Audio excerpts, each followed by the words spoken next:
Réunion ce soir chez David Tibi. L'homme que vous allez voir mène un combat.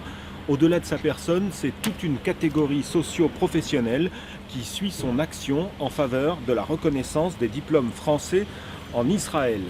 David Tibi réussira-t-il là où tant de diplomates, de politiciens ont échoué en ce qui le concerne? Il compte bien aller jusqu'au bout. Bonjour, bienvenue. Ça va ? Le combat de David Tibi a commencé au début du mois de décembre, dans une lettre ouverte adressée au Premier ministre israélien et publiée sur les réseaux sociaux. Oui, c'est cette photo qui a rendu célèbre notre cause. Comme je vous l'ai dit, il faut faire le buzz.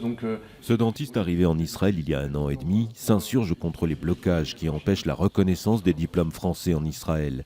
Des centaines de médecins, dentistes, pharmaciens, infirmiers ne parviennent pas à obtenir le sésame pour exercer en Israël. Cette histoire a commencé tout simplement par un échec à cet examen d'équivalence de dentiste. Après 25 ans d'expérience, j'ai trouvé ça un peu fort de café d'échouer à un examen qui semble aussi facile. Donc c'est la deuxième fois que j'ai échoué à cet examen en novembre 2015. Et donc j'ai décidé d'écrire une lettre du cœur, c'est un cri qui est sorti du cœur. Et on a voulu informer tous les Français de la situation, en fin de compte de ce qui se passe ici, qu'aujourd'hui on nous ouvre les bras mais on nous empêche de travailler. La lettre et la photo de David Tibi seront largement partagées sur les réseaux sociaux. La presse commence à s'intéresser à son histoire. J'ai bien compris qu'en Israël, pour faire bouger les choses, il faut faire parler, il faut faire le buzz, il faut que ça bouge, il faut que les politiques se sentent un petit peu bousculés dans leur image, dans leurs promesses, qui ne sont pratiquement jamais tenues dans ce cas-là, et aussi parce que nous avons affaire en face à des adversaires coriaces. Nous avons des lobbies corporatistes qui sont extrêmement puissants. On a besoin de l'unir tout le monde, et puis par Facebook, qui est un lien extraordinaire, on a réussi à effectivement fédérer l'ensemble des personnes qui se trouvaient dans le même cas que moi. Ce soir, David va rencontrer pour la première fois ceux qui ont été sensibilisés par sa lettre et qui souhaitent agir pour débloquer la situation. Peu à peu, la salle à manger familiale se remplit. Certains sont venus de loin pour apporter leur témoignage. Je suis diplômée de 1991 de la faculté Paris 5. On m'a refusé mon certificat de stage de 5e année, comme quoi il n'était pas conforme pour le MISRA d'Abriout. Il n'était pas conforme, il n'y avait pas les horaires de stage. Les horaires de stage n'étaient pas inscrits. Un ras-le-bol provoqué par les absurdités de l'administration israélienne qui empêche l'entrée dans le monde du travail des diplômés francophones du monde médical et paramédical installés en Israël. Autre aberration du système, lorsqu'on est dentiste français, on a le droit de venir faire du bénévolat en Israël pour soigner des personnes défavorisées dans des dispensaires. Mais lorsqu'on fait notre alia, on devient israélien, on n'a plus le droit de travailler. Pourtant, c'est le même dentiste. L'invité surprise de la soirée fait son entrée. Le député français, Meir Habib, élu de la 8e circonscription des Français de l'étranger, dont fait partie Israël.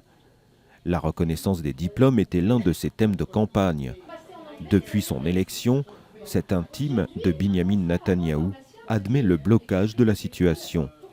Le député veut également faire bouger les choses. Où on en est aujourd'hui? Malgré tout ce qu'on est en train de me dire, pour moi, les chances n'avancent pas du tout comme je l'imaginais. Et j'ai l'impression qu'on est endormi, et j'ai l'impression qu'on est en train de nous faire une anesthésie. C'est pour ça que je suis très en colère. Je suis très en colère, parce qu'on ne peut pas endormir. Vous êtes prêts à faire des stages, vous êtes prêts à aller 6 mois, aller apprendre l'hébreu. Je veux bien comprendre qu'il y a des fois... Mais on ne peut pas me raconter qu'il faut 14 ans de obligatoirement quelqu'un qui a que 7 ans, par exemple, d'expérience ne puisse pas être dentiste. Et toi, maintenant, qu'est-ce que tu nous conseilles ? Moi, jamais je vous dirais de lever le pied. Lui me demande, le Premier ministre, d'être patient. Moi, je n'ai pas le droit de lui demander d'être patient. Moi, je lui dis, tout ce que vous pouvez faire, faites. Et moi, tout ce que je pourrais... Mais tout ce que vous pouvez faire, il n'y a aucune raison. La Cour suprême, ultime menace devant des politiques israéliens récalcitrants. L'un des meilleurs cabinets d'avocats de Jérusalem s'est penché sur le dossier et a découvert des failles juridiques importantes à propos des examens imposés aux nouveaux immigrants. Clairement, on se fera pas balader des mois et des mois. J'ai d'ores et déjà posé des conditions.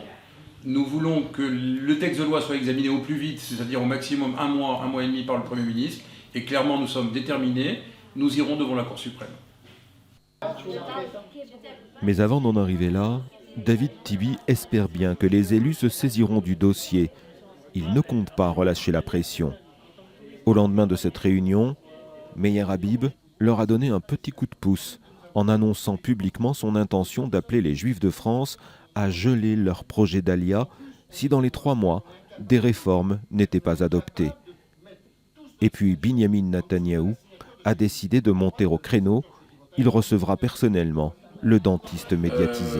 Il est prévu une rencontre avec le Premier ministre ainsi qu'une conférence de presse début janvier. J'espère qu'il sera au rendez-vous. Le principe de la facilitation de la reconnaissance des diplômes a été approuvé depuis 2014 par le gouvernement israélien. David Tibi espère que son action fera de 2016 l'année de la concrétisation pour des centaines de diplômés qui attendent que leur savoir-faire, en particulier dans le domaine médical, soit enfin reconnu dans les faits.